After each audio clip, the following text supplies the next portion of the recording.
ओम नमः शिवाय।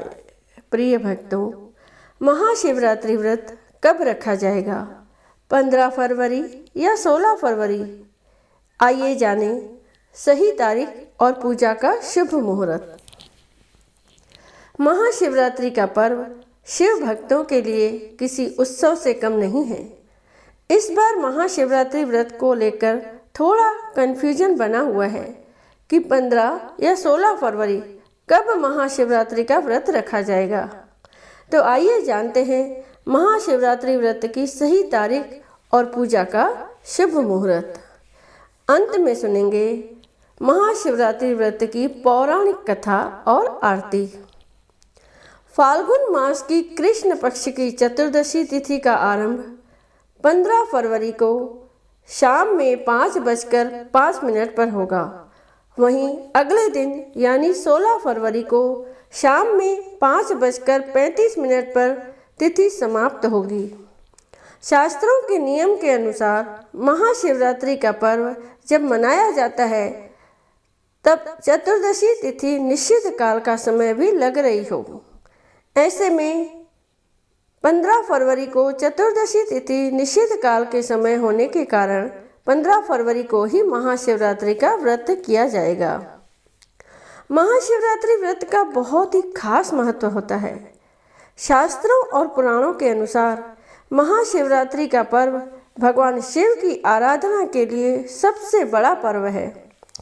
इस दिन माता पार्वती और भगवान शिव का विवाह हुआ था। महाशिवरात्रि के दिन किए गए पूजा पाठ का दोगुना फल प्राप्त होता है। इस दिन भक्तजन रात में भगवान शिव और माता पार्वती का जागरण करते हैं और उनका ध्यान करते हैं। उन पर भगवान शिव और माता पार्वती का आशीर्वाद बना रहता है। इस दिन 4 प्रहर की पूजा का विशेष महत्व बताया गया है। अगर समय न मिले तो कम से कम 1 प्रहर की पूजा अर्चना जरूर करें। भगवान शिव के अनुयायी महाशिवरात्रि की रात भर उनकी कृपा पाने के लिए विशेष प्रार्थनाएं और अनुष्ठान करते हैं। पूजा का सबसे उत्तम समय निशिता काल पूजा कहलाता है, जो 15 फरवरी को रात 12:09 से 12:59 तक होता है। पूरी रात को 4 भागों में बांटा गया है, जिन्हें प्रहर कहा जाता है, और प्रत्येक भाग के लिए प्रार्थना का समय अलग अलग होता है। पहला प्रहर 15 फरवरी को शाम 6:19 से रात 9:26 तक। दूसरा प्रहर 16 फरवरी को रात 9:26 से 12:34 बजे तक। तीसरा प्रहर 16 फरवरी को रात 12:34 से सुबह 3:41 तक। चौथा प्रहर 16 फरवरी को सुबह 3:41 से सुबह 6:48 तक। तो आइए सुनते हैं महाशिवरात्रि व्रत की पावन कथा। तो सभी प्रेम से कहिए हर हर महादेव। बोलिए गौरी शंकर भगवान की जय। बोलिए श्री गणेश भगवान की जय।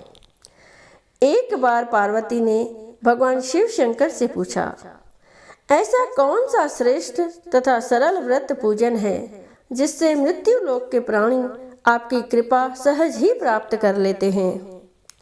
उत्तर में शिवजी ने पार्वती को शिवरात्रि के व्रत का विधान बताकर यह कथा सुनाई। एक गांव में एक शिकारी रहता था।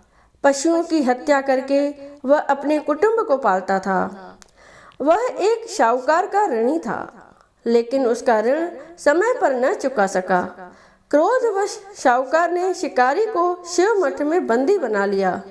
संयोग से उस दिन शिवरात्रि थी। शिकारी ध्यान मग्न होकर शिव संबंधी धार्मिक बातें सुनता रहा। चतुर्दशी को उसने शिवरात्रि की कथा भी सुनी। संध्या होते ही शाहूकार ने उसे अपने पास बुलाया और ऋण चुकाने के विषय में बात की। शिकारी अगले दिन सारा ऋण लौटा देने का वचन देकर बंधन से छूट गया। अपनी दिनचर्या की भांति वह जंगल में शिकार के लिए निकला, लेकिन दिन भर बंदी गृह में रहने के कारण भूख प्यास से व्याकुल था। शिकार करने के लिए वह एक तालाब के किनारे बेल वृक्ष पर पड़ाव बनाने लगा।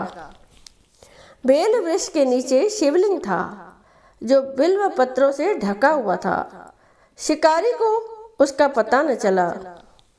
पड़ाव बनाते समय उसने जो टहनियाँ तोड़ी वे संयोग से शिवलिंग पर गिरी।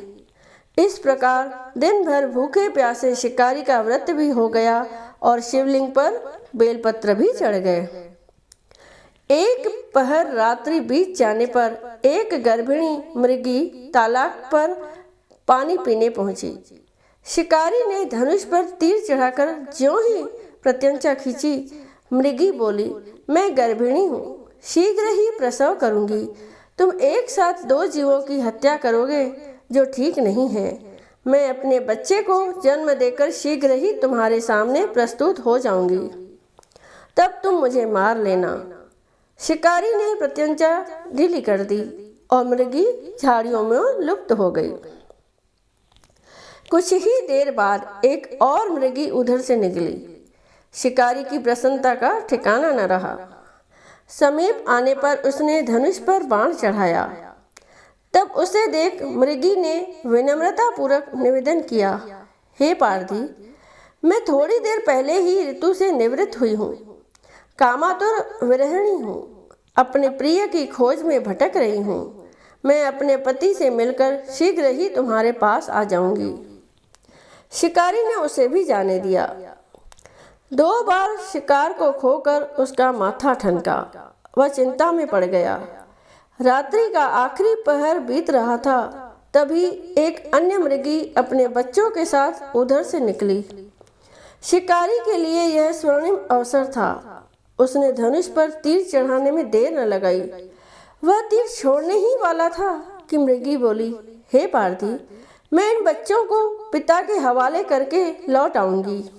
इस समय मुझे मत मार। शिकारी हंसा और बोला, सामने आए शिकार को छोड़ दूं? मैं ऐसा मूर्ख नहीं। इससे पहले मैं 2 बार अपना शिकार खो चुका हूँ। मेरे बच्चे भूख प्यास से तड़प रहे होंगे।